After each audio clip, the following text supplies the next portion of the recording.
Good morning. कैसे हैं आप सब। आज फिर से आपके सामने डॉल्फिन ज्ञान मंथन चैनल के माध्यम से उपस्थित हुआ हूं।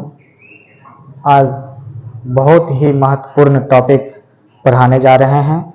इस टॉपिक के माध्यम से जानेंगे कि हमारे बॉडी में सेल का कितना महत्वपूर्ण है, या फिर एनिमल किंगडम के अंतर्गत आने वाले सभी जीवों में जो सेल पाया जाता है उस सेल का कितना इम्पोर्टेंट रोल्स होती है हमारे शरीर में, यानी एनिमल किंगडम के अंतर्गत आने वाले सभी जीवों में।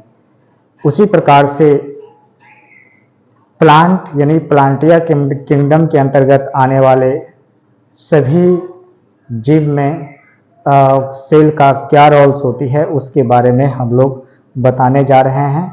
इसलिए अभी तक आप हमारे चैनल में नए हैं तो हमारे चैनल को आप लाइक करें, सब्सक्राइब करें और अपने फ्रेंड्स के पास शेयर भी करें।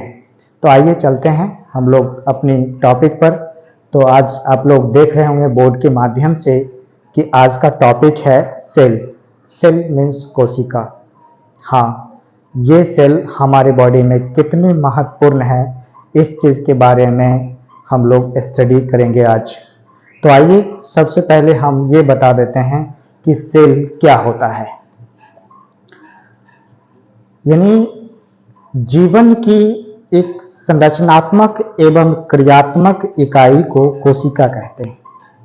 अभी आपको इस परिभाषा के माध्यम से आपको लगा होगा कि जीवन की संरचनात्मक एवं क्रियात्मक यानी a unit of life, structural and functional, यानी a unit of life, structural and functional are called cell.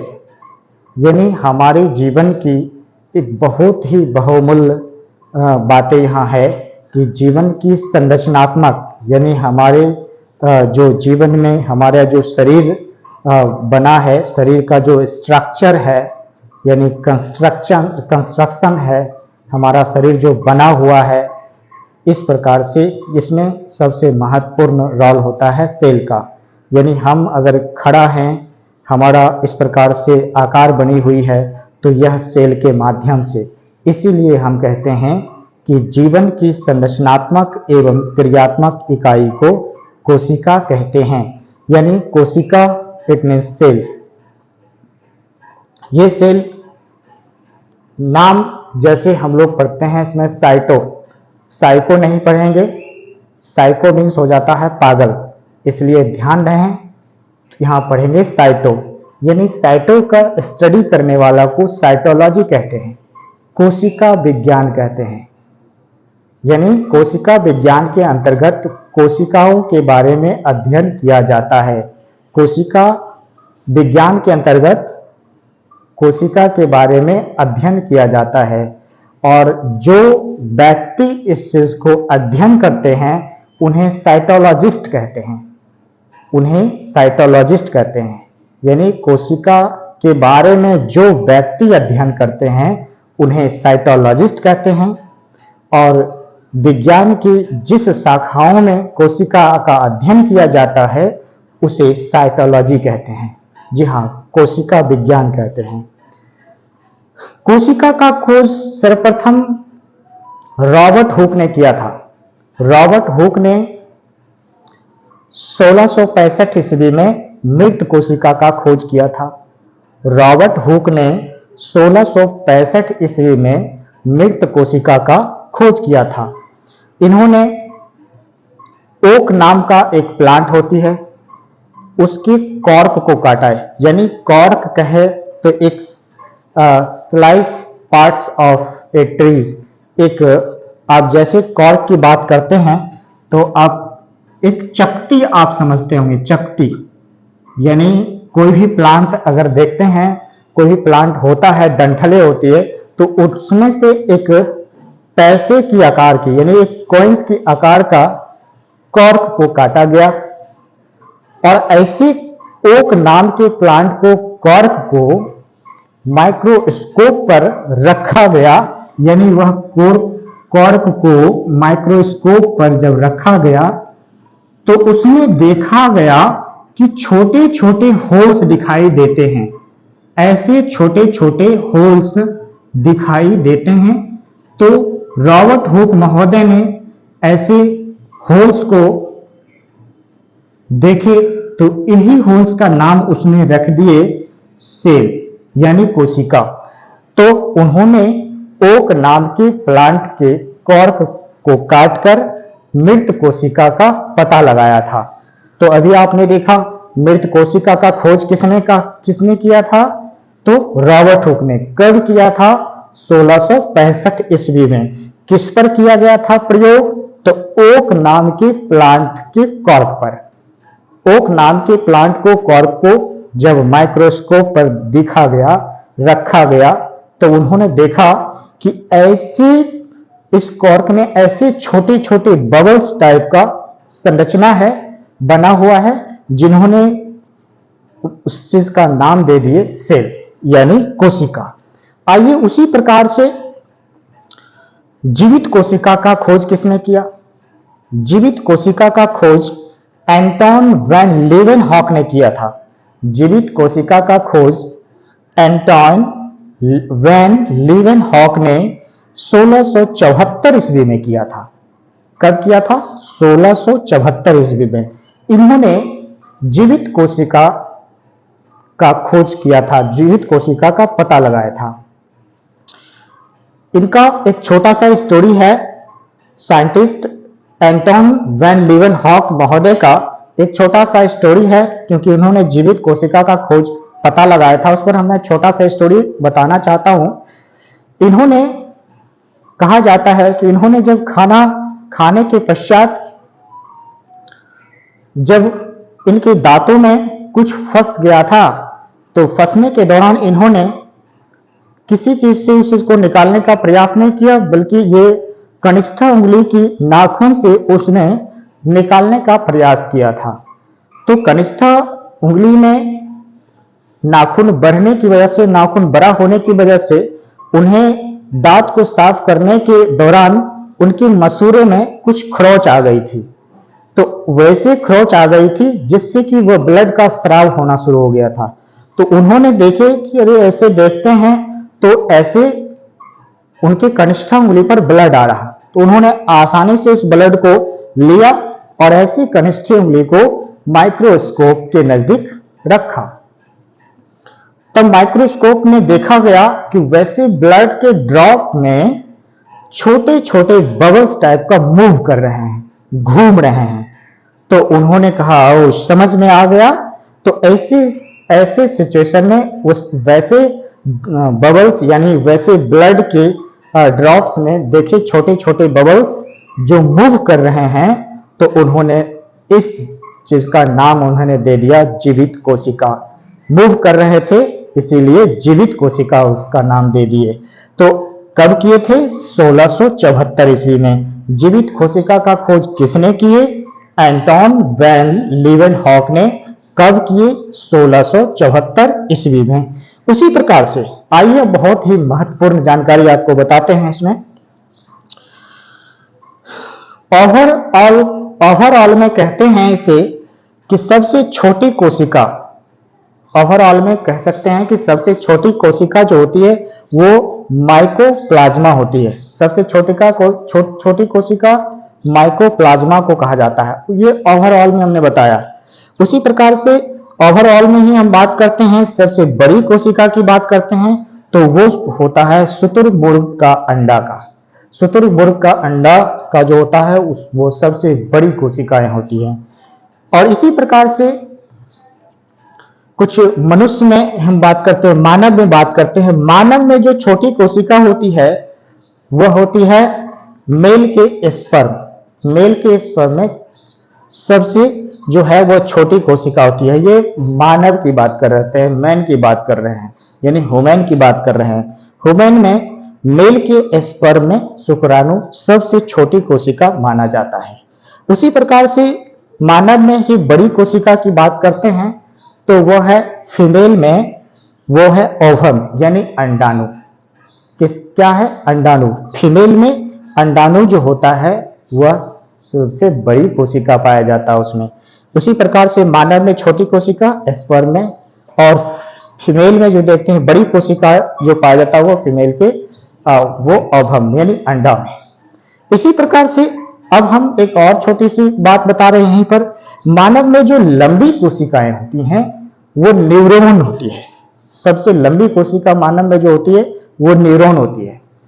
Neuron में कोशिका विभाजन की प्रक्रिया नहीं होती है। न्यूरॉन में कोशिका विभाजन की प्रक्रिया नहीं होती है। अब अभी आपको सुनने में लगा होगा कि ये कोशिका विभाजन क्या है। यानी कोशिका विभाजन कहे तो एक कोशिका विभाजित होकर दो कोशिका में बढ़ जाना, फ्यूजन कर जाता है, एक कोशिका से दो कोशिका बनना। जैसे आप लोग रिप्रोडक्शन यानी जनन चैप्टर में पढ़ते होंगे कि यह जो है एक से दो बन गया, तो उस प्रकार से यहां पर भी जो है कोशिका में विभाजन की प्रक्रिया चलती है, लेकिन न्यूरॉन में विभाजन की प्रक्रिया नहीं होती है। अगर जैसे शरीर में किसी भी भाग पर अगर कट जाता है, फट जाता है, चोट लग जाता है, कट जाने की वजह से वहां पर सेल की जो है वो ह्रास होती है। सेल ऐसे जगहों पर सेल का ह्रास होती है। सभी जगहों में तो सेल ह्रास होने की वजह से रिपेयर तो हो जाती है। जहां पर सेल टूट जाता है, सेल की अगर ह्रास हो जाती है, तो सभी जगहों में लगभग इसका जो है विभाजन की प्रक्रिया होती है। जैसे कि अभी मान लेते हैं कहीं से चोट लग गया, हमें चोट लगने के दौरान क्या होता है देखते हैं, वहां की सेल जो है वो डेड हो जाती है। तो जब डेड सेल हो जाती हैं तो वैसी स्थिति में वहां सेल की जगह खाली हो जाती है और दूसरे सेल जो है विभाजन करके वैसे ब्लैंक एरिया को फिल करता है, यानी वह सेल आपका रिपेयर हो जाता है, यानी वहां नए सेल आ जाते हैं। यह प्रक्रिया तो सभी जगह होते हैं, लेकिन मानव की मस्तिष्क यानी न्यूरॉन में जो है कोशिका का विभाजन नहीं होती है। इसीलिए अब देखते हैं कभी भी हमारे सर पर लग जाता है, सर पर लगने के दौरान ऊपर से अगर लग गया तब तो खैर समस्या नहीं है, थोड़ा सा और तेज लगा तो ब्लड का स्राव होगी, तो वहां तक भी कोई दिक्कत नहीं है। जब स्केलेटन यानी कि बोन्स पर लग जाता है, स्केलेटन पर लग जाता है, वहां तक कोई दिक्कत नहीं है। लेकिन उससे ज्यादा अब तेज से मारेंगे तो स्केलेटन को फाड़ते हुए जब न्यूरॉन पर चोट लगता है, तो न्यूरॉन पर चोट लगने की वजह से जो है उसमें सेल का ह्रास होती है, जो वहां फ्यूजन यानी वहां पर विभाजन की प्रक्रिया नहीं होती है। तो इसका परिणामता क्या होता है कि वह मनुष्य में बहुत बड़ा संकट लेके आता है। परिणामता होता है कि वैसे आदमी की मृत्यु भी हो जाती है। तो यहां पर देखेंगे बहुत इंपॉर्टेंट पॉइंट थी न्यूरॉन। तो इसलिए देखते हैं कि हमारे सरकार के द्वारा भी मतलब हेड की सुरक्षा में बहुत सारे बातों को देखा जाता, कहा जाता है हेलमेट लगाइए, इसीलिए लगाइए कि इसके अंदर जो न्यूरॉन है वह वहां पर किसी भी प्रकार का प्रहार नहीं हो, चोट का इफेक्ट ना हो और इस तरह की क्षति नहीं हो। तो इसलिए जो है हेलमेट का इस्तेमाल किया जाता है, ताकि जो है हमारा जो न्यूरॉन है यानी कि मानव में जो लंबी कोशिका पाई जाती है न्यूरॉन, वो सुरक्षित रहे। इसीलिए सुरक्षित रहने के लिए कहा जाता है कि न्यूरॉन में विभाजन की प्रक्रिया नहीं होती है। अगर वहां सेल की ह्रास या सेल डेड कर जाता है तो वह आपके ऊपर बहुत बड़ा संकट लेके आता है। बाद की बात है कि हमारे शरीर में किसी भी जगह अगर चोट लग जाता है, फट टूट जाता है, तो वो रिपेयर हो जाता है। वैसे जगहों का सेल आपस में फ्यूजन कर, आपस में विभाजन करके नई कोशिका का निर्माण कर देता है, या फिर जो कोशिका ध्वस्त होने के कगार पर है, बर्बाद होने के चक्कर में है, टूट चुका है, तो वैसे भी कोशिका वहां पर रिपेयर होकर के या डेड कोशिका को रिप्लेस करके नई कोशिका वहां विभाजन प्रक्रिया के तहत आ जाता है, जिससे वहां की हमारा जख्म भी आसानी से वो सही हो जाता है। इस प्रकार से देखते हैं हम एक और भी कोशिका के बारे में बताना चाहेंगे। जैसे देखते हैं मिट्टी से ईंट का निर्माण होता है।